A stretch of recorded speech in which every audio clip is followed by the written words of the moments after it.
everyone. Thank you for tuning in. I'm your host, Mariah Johnson, and I have my guest, Mia Carter. Hello. And today we are going to cover a topic that is very, very important, postpartum depression. I feel like postpartum depression is it's a thing. For sure. And I feel like it's used a lot in ways that like people don't understand really what it is. Exactly. And so stay tuned, keep watching. And yeah, we're going to dive in. So I want to, before we dive in, I do want to share what it is because everyone has their own definition. But I pulled up and it is a mood disorder that can develop in women after giving birth and is characterized by persistent feelings of sadness, hopelessness, loss of interest, and in activities that were once enjoyable. And then also keep note that postpartum depression typically occurs within the first year after delivery, but symptoms still can manifest a year later. So let that sit. What you think? I was the later case. Yeah. Okay, we're just gonna dive in because I do want to talk about what is the one thing that people misunderstand about postpartum depression.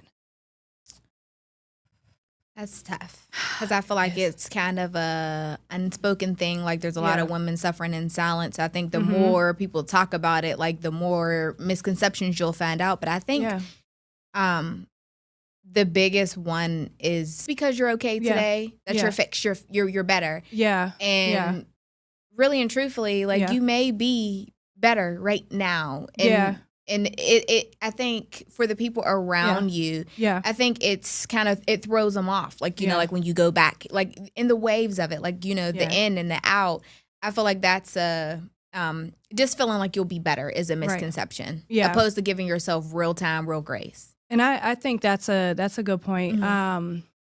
And just to kind of piggyback, I also had like, when I was thinking about like what to talk about, people think it's the time period, like just to kind of the time that you should be in postpartum. Like being in postpartum, it's not like, oh, you only get to be in it for 3 months. You only get to be in it for a week. Or like if someone is going through something and it's like, oh, she's just having postpartum. It's not a day thing. It is a mood disorder. I think really and truthfully too, a lot of times when you're in it, it's almost like being blind to it. So you don't really know. Until you know. And even after you figure out that you go into postpartum depressions, like when you're in your, like you're having your mood swings, I mean, it's not like you're like, oh, let me calm down. Like I have postpartum depression. It doesn't work like that. It doesn't work like that. Yeah. So it's like suffering in silence for sure. It's like you're drowning in like everyone around you sees you breathing, but like you're inside, you're reaching out for like someone to save you and grab you and pull you up so you can breathe because and you don't know until you catch that breath that it's like, oh my gosh, I was drowning. And that's the scary part about depression. People may not even see it at first, but expect it. I am going to go in and I do want to share like my story, my experience with postpartum because I know like a lot of people can relate to it or had a different story, different time. But I remember, I believe it's like 6 months after I gave birth. And, you know, after coming home from the hospital, it's like, oh, I got this baby. I'm excited. You got all this new stuff. You can't wait to. These gadgets. You know, it's like, oh, I can't wait to put this on you. And then you're waiting for the baby's eyes to open. It's like all the fun stuff. You get the calls, the texts. Oh, send me pictures. Like, but then that stops.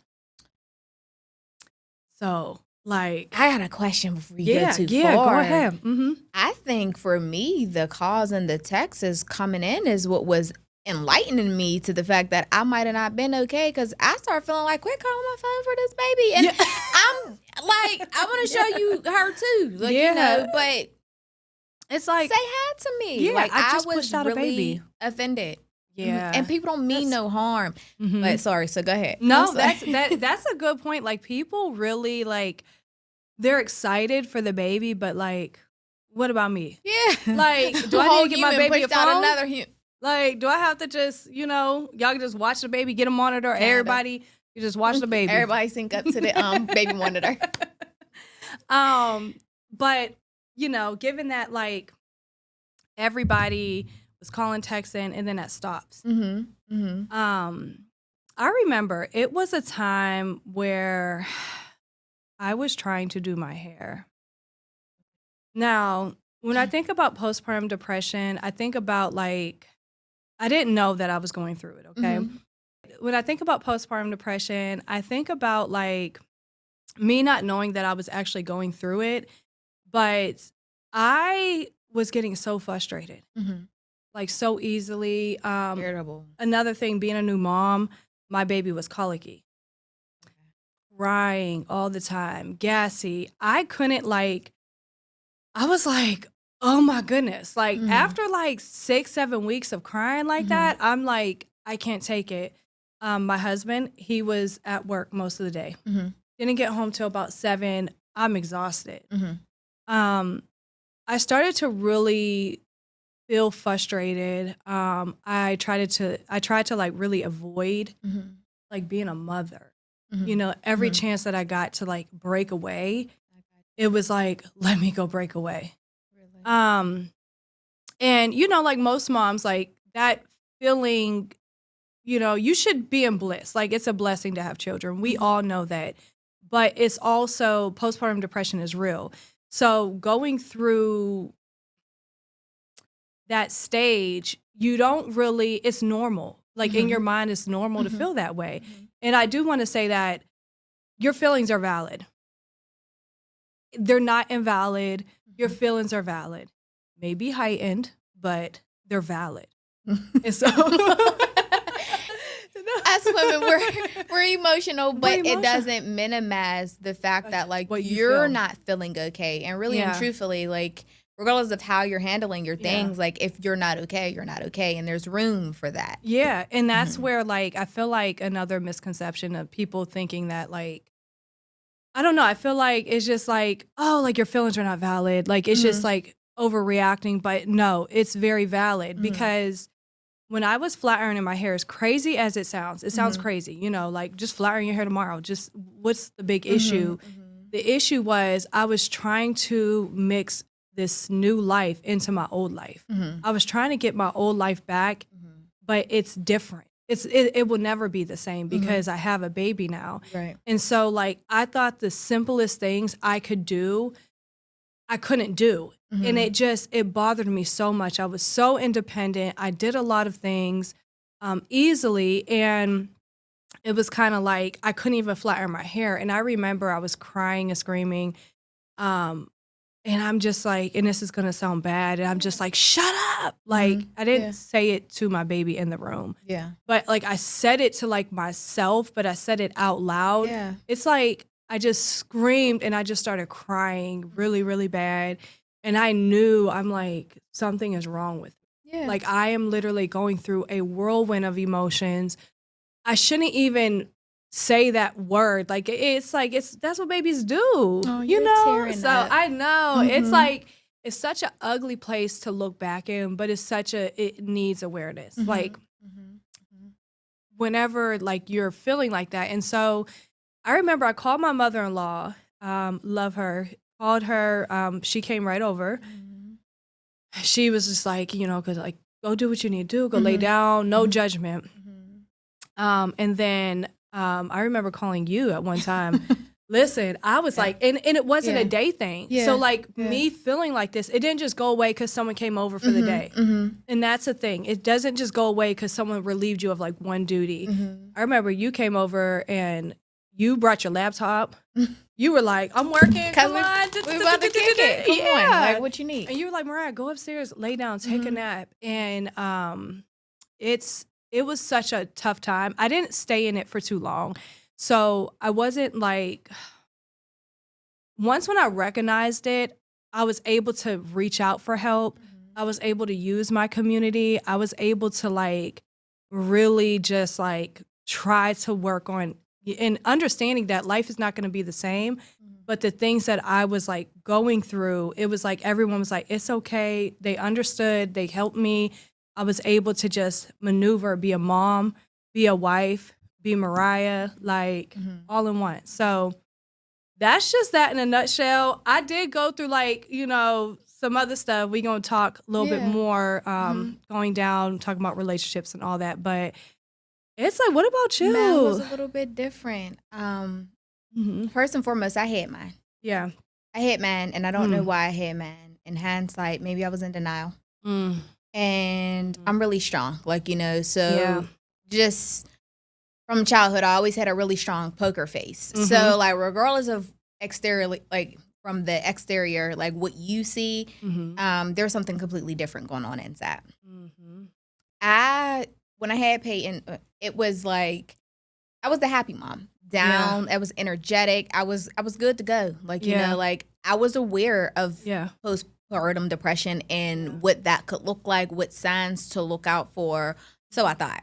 But I was on the ground with her, and I just, I did all the things, made the baby food. So I'm thinking like, I got this. And then my support system was great. Like, I'm one of the blessed cases. Like, so no matter what the situation is, like my support, like I have great support. Amen. So I actually felt guilty about that. I think that made my postpartum depression worse because I felt like I wasn't allowed to feel this way because I am married. So I have my husband in the house. And we work the same hours. So when I'm home, he's home. And, like I just didn't give myself room to feel down. Like I don't give myself any pity. I don't pat myself on the back. So when dealing with the postpartum depression, I think for a while I was in denial. But probably around like 7-8 months when, people are still calling my phone and it's just like, oh, what's the baby doing? And I'm so serious. I would love to show my baby. She's so smart. She was happy. Like it just nothing to do with her. But I am really irritated that, the closest people would call me and say like, oh, what's the baby doing? And it's just like, it's like not even y'all don't even understand. Just say hi. Like, just like, oh, what's the baby doing? Talk like, about something other than the baby. Yes. Right. And then on top of that, I was breastfeeding, which I do think helped me get through like the postpartum depression, or I could maybe argue that it prolonged. Like I'm not sure. I don't know. I did like a lot of skin to skin. Yeah. So for the most part, and then I also had 12 weeks off. So I had like a good bit of time. So like I was saying, I went through depression later.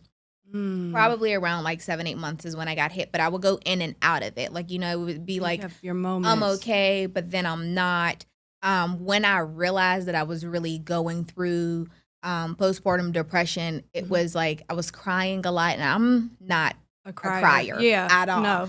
No. When things are bothering me, I'm more, like give me a day and I'm over it. Yeah. It just kept feeling like clouds around me. Like everything felt gray. And I remember this one day feeling like I was literally chained down to my bed. There's nothing in my bed, not even my baby. Eric is actually taking her out for a ride because I'm not okay. And that's one of the great things that he did. Like he was able to see that I wasn't okay. I'm not sure if he knew if it was postpartum depression. I don't think so because I never said like, hey, I'm going through postpartum depression. Yes, because even I thought like I was blaming work a lot because I was going through a lot at work. It was busy. So I was blaming everything but that because I'm like, oh no, not me. I'm stronger than this. It can't happen. Yeah. That, to admit it made me feel weak.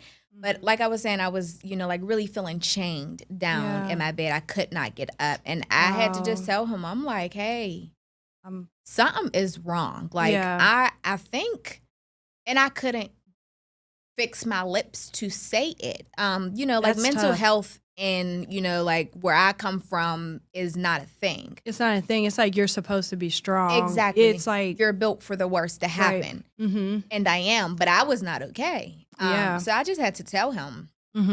And he took it on the chin. And he was very, Amazing. I think, put off a little bit. Like, what does that mean? Like, and he's been through a lot. Like, you know, a lot. Like, you know, like, so it was just hard. And he would take her and go.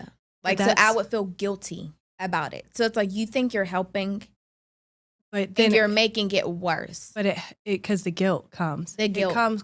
It's just like, why can't I do this? Really bad mom guilt. Like, I couldn't get my nails done. I couldn't get a facial. And I would do those things just only for the only reason that I have to go into work and I don't like looking a mess. You have to. I don't like looking at exactly. You have to look. Good. Yes, I have to look the part for what I do. So I would do it. It was so hard for me to do these things for myself. Hated it. Couldn't stand it. And no one was making me feel that way, but it was something that I was putting in my head. So this is all something that I was doing to myself, which made it worse. Yeah. So that happened around like 7-8 months. Peyton, when she was like 1.5, she went through sleep regression. Her molars were coming in, and it was a mess. Yeah. And I need my sleep. I'm the type of person I need to sleep. Yes. I wasn't getting any sleep because she kept waking up. It's, you know, when your nerves settle, a lot of times it's the overnight. Yes, sleep regression, waking up in the middle of the night, screaming, crying. I had a long day at work. You know, life doesn't just get to stop because I'm a mom. Right. I go back to work, I'm at work. And so, like, I was balancing the two. I mean, work was work and home was home. However, when I'm home and I'm supposed to be asleep, I needed to be asleep. Yes. And, you know, so from there, I became someone that I didn't recognize. Like, do you feel like your mood, when you say like 7 to 8 months, and then it like persisted after that? So we're in year 1.5. 1.5. So 1.5. So now I'm in the thick of postpartum like, depression and sleep regression. So those two mixed, I became someone that I honestly didn't even know. How did you feel like as a mom? Like, I know it's like, shameful. Did you feel like, dang, am I doing, like, because I know the guilt of like, I'm doing my child a disservice. They have no idea like how I feel right now. It wasn't, you know, well, for me, I didn't take it out on my child. Well, in the middle of the night, like, I would be screaming like, why can't I just need to go to sleep? Like, you know, like, it was kind of like I would turn into Satan himself. Yeah. And Eric would never indulge. Like, you know, it was always supportive because I think he knew that I wasn't okay. So he did everything he could, but really and truthfully, there's nothing that you can do. It's not you and it's not her. This is something that I have to face. But right now, at 1 a.m, when she's screaming and crying, I don't have a handle on this. So my emotions, my mouth, honestly, I'm surprised that Eric wanted to even still get married to me because we were engaged and but these are my real thoughts. I felt undeserving of my family. I felt undeserving of love. Like, I felt undeserving of any good feeling because how I was treating my blessing. Yeah. And it's like making me tear up because I feel like these are feelings and thoughts. Like, even though outside looking in, it's like, girl, like, no, y'all in it through thick and thin, but it's hard to shake it. It's hard to shake it. And like you said, the support helps, but it goes. They're not there 24/6 or whatever, 24/7, 24/6, 24/7, whatever. I need an hour to myself. But they're not there to, like, you have to be a mom. And you know that. And I think coming to the realization that you have to, this is your job too. And it's like, I'm not doing my job. It just makes me sad because, like, we know we got some good husbands. We just shout out boo. Like, we do, because they do recognize what it is. Not all men do. Right. Like I said, a lot of men, they don't recognize what it is. They don't know how long it could go on. But I think that with even just like your story, him just like recognizing it and not putting that against you. Yes. Because truthfully, bringing awareness is so you don't hold anybody, you don't hold that against someone. That person, you need a safe space. to be able to express those feelings. Like, had you not been able to express to your husband, like, how you're feeling, you know, how much longer would you have been in postpartum depression? How would you have been able to get out? Would you be here today? You know, and we never know. Like, I think about that because it's like, although they can't, you got to pull yourself out. That safe space to be able to vent helps. Yes. It's like, you know, it's like a block. It's like, all right, I need this stepping block to help, but I got to move my legs to actually get out up there. I kept mine planted because I wouldn't tell anyone. So even when I told Eric, I wouldn't even fully go to the extent of like my thought process and like what I was thinking, how it was making me feel.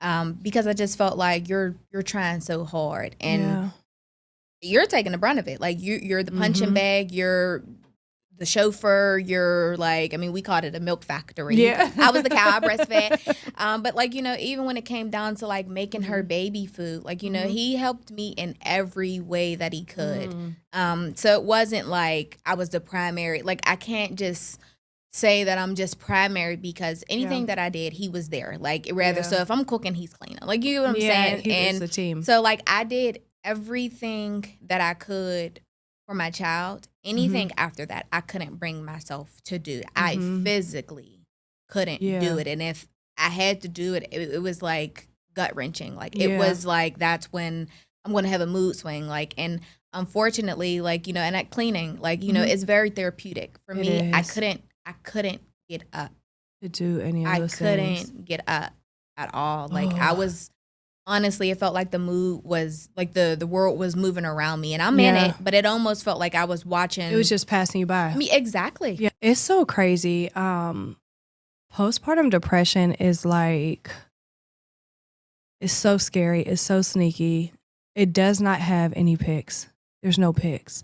It doesn't matter how, like you said, how big your support system is, how much money you have, you know, how beautiful your baby is, how many clothes they have, all the formula stocked up. It does not matter. It don't matter. Because it can hit you, and it can hit you at random times. And I feel like people expect, there's two things. Like, you know, you mentioned your husband. People, and here's the thing, I just want to also shout out for single moms. My heart is with you guys. Praying for you all that don't even have a support system, because I did, and I have a husband, and I still went through it, and it was still tough. So I can imagine, like, it's very, very, very, very hard. And so, but people also think like, because you have someone in the house, you should not go through anything. That's why I hate it. And honestly, it's like, it's not true. It has no picks, you know? And I feel like, you know, when I was going through reading the definition, I'm like, it's a mood. It's a mood disorder. Like, it's really a shift. A mood can happen anytime, any place. You know, us monthly, our period, the mood. Exactly. Just imagine that popping up all the time, random times. Something that may make me laugh, I'm now crying about. And something that I may not think is as severe as, you know, before, is severe now. Yes. I have something written down. It was like, it was a question. Okay. How does postpartum affect like your relationships, your friendships, and everything? And I think for me, I'm going to shed like a little positivity, you know, on it. It really showed me who was there for me, who truly loves me. It is not to say like cut them all off, like not to say like I'm leaving you in 2025. Like, it's not to say that. It's not to be like anger towards those who didn't recognize it, but it's really to appreciate those who have. So like for me, everybody that I've called, and even the people I didn't call. Okay, so like you said, postpartum depression, you're not going to literally call people when you're feeling like that. You're not going to reach out to people. And so I appreciate those who reached out to me. You're not going to ask people. You're not going to ask them. So stop saying this. I hate this line. I know it sounds nice. You need anything, call me. I'm not calling you. Did you just do it? Like, just if you want to do it, just do it. do it. Just do it. Like, if you have it in your heart to come over, come over. Now, I don't always like drop-ins because I just look like I'm in the house all the time. Please don't just come over my house. You call me, or y'all peek out the window and look at you. Yeah. What are you doing? Maybe not come over, but drop off some food, okay? Like, Just say we like to eat. Yeah, we like to eat. Food makes me happy. We like to eat. So, but I would say, like, if you have it on your heart to do something for like your friend, go ahead and do it. Like, stop telling them to ask you, because when you're in the midst of postpartum depression, nobody's going to ask until you really feel like you're getting to the end of it. And then, like me, like, I recognized it. Not everybody has that to reach out for help, because also you're reaching out, but the person you're reaching out, it has to be a safe space. So you're not going to reach out to someone, and then if you get rejected, that just makes it worse. So, but to go back to like the question, how does it affect relationships? I feel like it affected my marriage a little bit. I feel like Tone, he was really great, but how can the love and the connection when your mood is so just blah, like they're missing that. And so I feel like it's easy to take things personal. I remember on one of the other podcasts, I said, I feel like a single mom. And you did back me up. You said, it's valid. Don't play. You was like, it's valid, which it is. For you, your situation is different. And I felt like that going through like postpartum depression, but also it was like I was saying mean things to him. I was saying mean things, even though he was the one and main person helping me. My only person helping me. My only person. And I was saying mean things. And I feel like with postpartum depression, it like I could have used a different choice of words. I could have said, I'm very overwhelmed. I feel like I need help, but I didn't. I said something that was very mean and hurtful, which could push your partner away. And I felt like he knew I had postpartum depression, but he didn't know how far and how extensive it can be without, like, there was like a cap, and there's no cap on it. So what about you? Did you feel like any friends, family?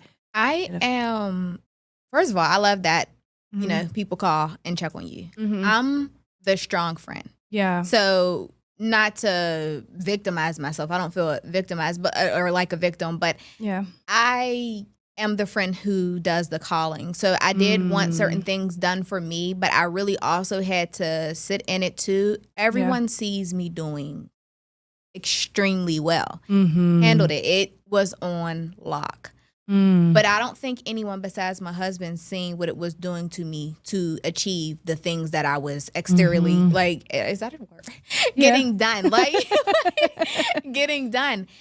So I didn't have, like, like the friends calling, like, oh, how you doing and stuff like that. When we are calling and talking, we're just calling and talking. Right. So I didn't have, like, the check-ins. And family, my family's cutthroat. Like, people are, like, I don't know, like, talking about your emotions with my family is kind of, I don't want to say taboo, but, like, it just doesn't really happen. There's never really been a place for it. So, like, why is there going to be a place for it now? Just because all of a sudden I'm going through postpartum depression. Right. I'm also the type of person that tries to, I don't like to put my things on to other people. Right. So, however, with my husband, he sees me through and through. And even I hid it from him, like the extent of it. Like, now I think I'm hiding it as far as like what's going on internally, but like what he's seeing, I'm embarrassed and shameful to say I probably chewed him out unknowingly, unintentionally, but I said a lot of mean things. Like, and it wasn't like we would be in arguments. It could be day to day, like it could be something about the garbage, like it does, and he handles, like, I don't really have to ask for him to do the things that men should do. He just does it. So there's really, like, in hindsight, no reason for me to be taking digs at him, but he is the only one helping me, like the only one. And he never, like, he gave me so much grace. But I know, like, facial expressions and things like that, like, I just seen, and he could be passive. I mean, he could turn up, but, like, with me, he just tries to be passive. Like, you know, like, so it's like, tries to let it roll off. He lets it rolls off, which then, remember, I had really bad mom guilt, or just, I would blame myself. So it's like, if you're passive, now I'm upset because you didn't say anything. And it's like, how does that make sense? But I think he didn't allow it to, he let us. Yeah. He let us in during my postpartum depression, because I wasn't able to emotionally, like, I couldn't give the gentle, caring love. I could, but when it came down to, like, resolving things or, like, talking about how I felt, in that moment, like, a light switch would go off. I'm seeing red. Like, I was so irritable and mean. I was so mean. It's so crazy, Mia, because you are so nice. Now, like, people back in the day might differ.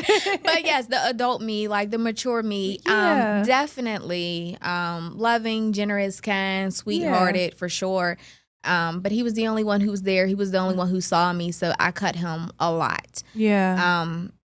And once I got better, I, you know, like, I realized, and like, I could tell you, like, how I, you know, like, ended up realizing it. But all in all, like, I'm not realizing that I'm in postpartum depression. I know about 7-8 months I did tell him this, but you got to figure that was 7-8. Like, you know, that was a while ago. Now I'm feeling like, you know, I still don't realize that I'm in it postpartum, because it's later on too. And people, you just think, like, wow, like, is it a bad day? Is it something else? Like you said, I would blame it on other things. Why do you feel like people don't get help?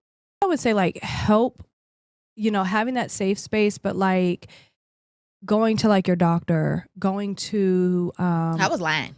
Yeah. I was in denial. I lied on those questionnaires that they asked you. But that's when I knew. I also think, you know, and I don't know if they have medication for, like, depression, because it is depression. It's a form of depression. And a lot of us, we do function, but getting help, going through therapy, doing those things could be very beneficial. And, you know, I think, like, think back, because I didn't go through, you know, doctor or whatever, you know, prayerfully that I got through it, and I had a great support system. But those in severe cases, going to the doctor, getting some medication, I don't see, like, that being, like, talked about or offered. And I didn't know if it was something where, like, it's scary. It's a scary, like, line to tread, because it's like, are you going to take away my baby because I'm having these thoughts? Or are you going to help me because I'm having these thoughts? And so I just kind of, what do you think? Do you think that you agree with that? Like, people don't get help? Too? Honestly, I don't know if people know to get help, because when you hear postpartum depression, you hear the signs, like, what to look for, and anything medical. I feel like they always say, talk to your healthcare provider, and they give you the disclaimer. So, but when you put disclaimers on anything, you know, that's medically related, it just kind of takes away I guess you just start to bypass it, in other words. But for me, I don't know why I had it. Like, I just didn't want people to, I'm very private. So I didn't want to know, like, regardless of what anyone thinks of me, like, I, you know, like, I don't know. Like, I don't know if that's caring what other people think. But, I mean, maybe you could put it down as that. But for me, on those questionnaires, I was lying. But I more so felt like I was in denial, because I'm the strong friend. Like, I get through. Do you feel like you were functioning? You felt, because you were physically functioning, that you were okay. Exactly.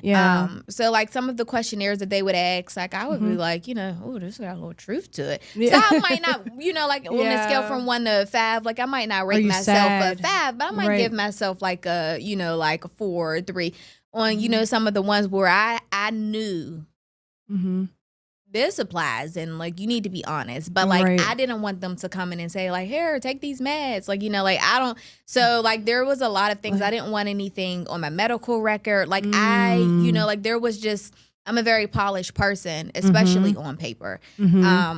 Anything attached to my name, I just take it very serious. So for me, I felt like that was a negative mark against me. So I couldn't willingly do that, you know, to myself. So, and I also felt like, what are you going to do? Like, there's nothing you can do. So I didn't take it serious when I was filling out those questionnaires. But at her annual appointment, her 1 year appointment, once they gave you the questionnaires about how you were doing, that's when I realized, like, oh my goodness, I'm starting to really like you're really in it. Postpartum depression. It's not like a in and out type of thing. I'm constantly in it. And I had no reason not to seek help other than not wanting something to be a negative towards exactly. And I think like just tying it all back, like postpartum does have this negative stigma of like, you know, anything female after having a baby go through postpartum depression. And for me, that's weakness. I don't do weakness. And it shows that. And that makes perfect sense to why not, you know, why someone may not get help. And it makes sense to be afraid of that. Because it's like, oh, do you have thoughts of, you know, one of the questions of harming your baby? Yeah. If you put yes, you feel like, oh my goodness, they're going to take my baby because I'm going to harm them. I feel like some people are scared to get help because the fear of that too. The fear of like, if I answer this correctly, what's going to happen? You know, because also postpartum is, I'm depressed. I don't want to give my baby away though. It's like a double-edged sword. And you can be very, like, you talk to different women and, you know, gratefully I wasn't a case where I felt like I ever wanted to harm my baby. But I've honestly talked to mothers who, you know, said they couldn't bring themselves to do it, but like they wanted to, you know, like just the crying, like the ringings of the, you know, like how that makes you feel as a mom. Some, you know, I've talked to, you know, like a couple people, and not a lot, but I've talked to a couple people that actually said they had thoughts of, you know, like harming their child. But it is a scary thought. It is. It's a scary thought, and a lot of women, some, you know, commit suicide because of it prior to getting help. Like it's a very serious, like it's not something that, you know, people casually talk, or maybe it should be something that people casually talk about so that we could understand the severity that can be behind it. And like you said, casually talk about not just your providers or your doctors after you give birth, your people, your safe space. Yes. They need to come together and talk about it, because it's, to me, like a doctor telling me, oh, okay, sign this paper, watch a video, postpartum depression, boom, out. Like I don't even, I'm not reaching back out to you. Like, and so it goes to the extent of like everybody, your circle, your people, go and reach out and make it a conversation. Keep checking in daily, weekly, like, how am I feeling today versus yesterday? Did you have, you know, and sleep deprived, you know, being sleep deprived does play like a big part as well. Not being able to sleep. But also all these things tie into like community. Like this is to bring awareness to, we both, you know, we have a big support system. We both do. We have husbands in a house. We still went through postpartum depression. We still experienced it, even though we try to avoid it. And so it's like, it can happen to anyone. So don't just underestimate, oh, well, you know, she's smiling today. She's not feeling like, it's so easy to wear the mask. Like, trust me, it's easy to wear a mask. It is so easy. My mask was my permanent face. Yeah. For honestly, like 3 years. Like I felt like it was never ending. Yeah, it's literally a mask you put on. You listen, the mask. If you put on makeup every day for work, it's, you know, I don't want to call it a mask, but it's like it's basically the change, the change. So when you get around people, the change, and I feel like people just don't understand the severity, the longevity of it. how to help. And I think I kind of want to end it off with giving some support to others for new moms. For me, for new moms, what I would recommend is one, pray. Hopefully you're a person of God. Hopefully you believe in Jesus Christ. Pray. Pray first. Talk to God first. He hears you. He hears your cries.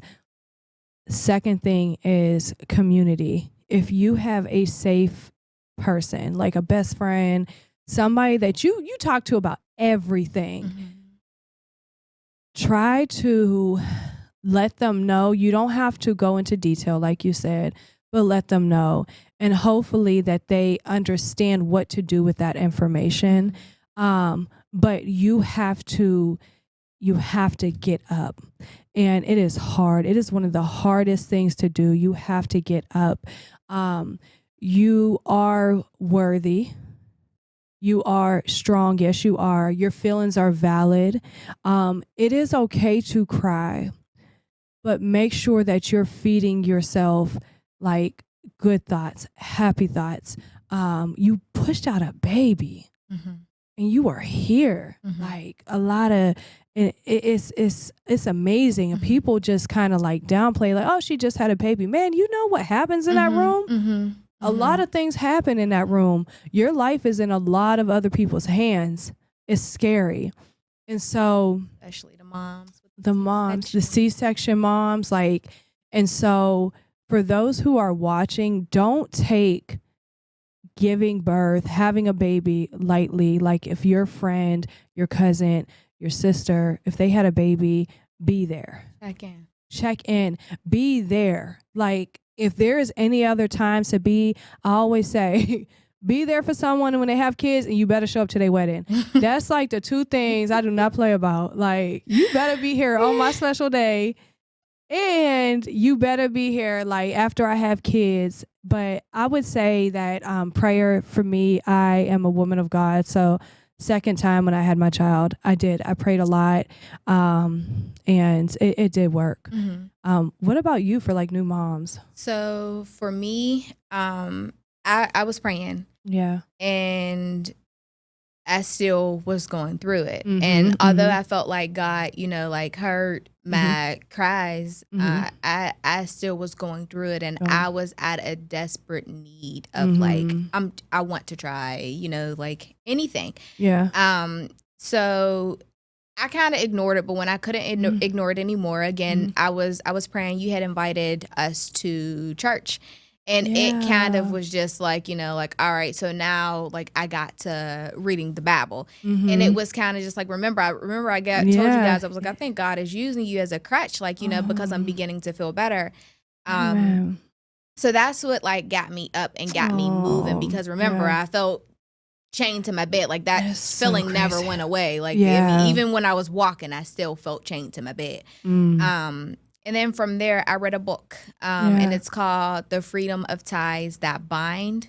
Life-changing. Life-changing. And it shows you about how the mind operates. So I was realizing too, like while I do have these like depressions and these dark thoughts,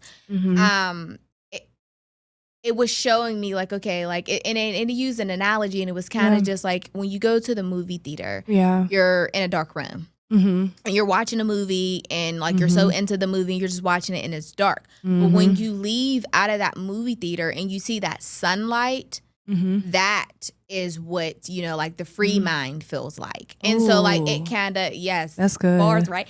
And so when it said that to me, like I was able to start realizing like, okay, you're in a dark room. How do we get into the sunlight? So I literally started training my mind like, okay, you're in a dark room. Get out of there. So I started doing things like I went through and I take all my husband's shirts. He wears it one time and then they're mine. Yay. Yes, because I'm sleeping in it. Like cute pajamas is, listen. Yeah. Like, I'm sleeping in a shirt. But me too. I need it out. So I went and I threw away just anything that wasn't cute. So I made myself. You told me this. It and I worked did do for that. me. I got a bunch of pajamas now because of you. Yeah. Look, I never had this many pajamas. So, look, I'm back to the shirts. But the second kid, I'm good because I've really done a lot of work within myself. Yeah. And so ultimately, like once I read that book, it kind of gave me the courage, and it kind of started like, I guess, opening up like other areas in my life that were problematic, like, you know, like what may have been beyond, like, you know, postpartum depression, like triggers. I started just learning different things. And I learned that a lot of my childhood traumas, like, you know, kind of affected me as a parent. And so like when I am going through postpartum depression, I'm triggered, and and when you really sit in there and you really, because I was so deep in depression that I had to just sit in it.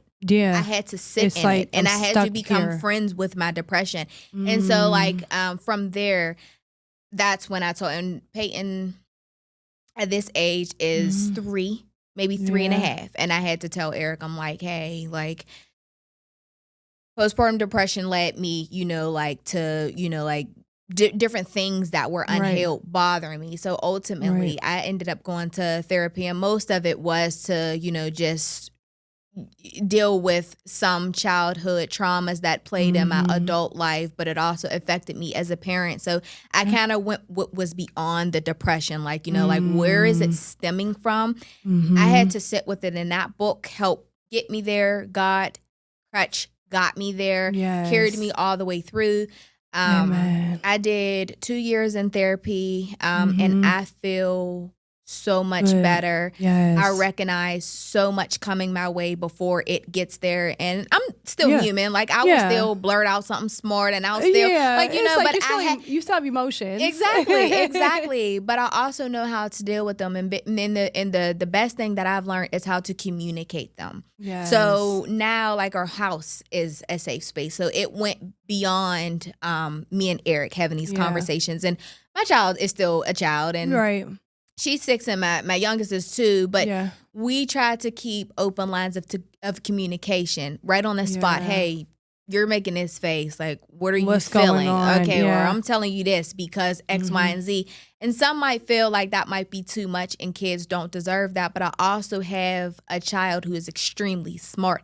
And you can't just put a Band-Aid on it and tell her anything. You got to really talk to her. So, you know, we try to just, and not about depression or anything like that, but anything that comes up on the daily life, we really try to have a safe space and just leave room for communication and everyone's feelings, because regardless of what you're feeling and anyone's intentions, like it's valid. It's valid, period. And there's nothing about it. It's how you feel. And you need someone to listen, and you want to feel heard and validated. So because I wanted that, I try to give that grace to my family, and then they reciprocated. So that's anyone amazing out there dealing with any kind of mental health issues, or just curious about the mind, why things work the way they are, just try to really, really understand it. I definitely recommend that book. I might have to pick that up. Even though I'm out of it, it can help. I don't want to put you on the spot, and don't edit this out. I sent you that book. I kept my own because I wanted. I sent you the book from Amazon. Yes. You know what? But that's another thing. She didn't read my book, y'all. So listen, no, you're right. I probably didn't. Oh, that's crazy. I ain't gonna edit this out. But that's crazy. I like reading on the Kindle. Oh, got you. I did, being out of school for so long, I was not a big reader. Like I wasn't, I hated reading books. So maybe I sent that book for you to gift it to someone else someone else, because we're moms and postpartum depression is not going to go away.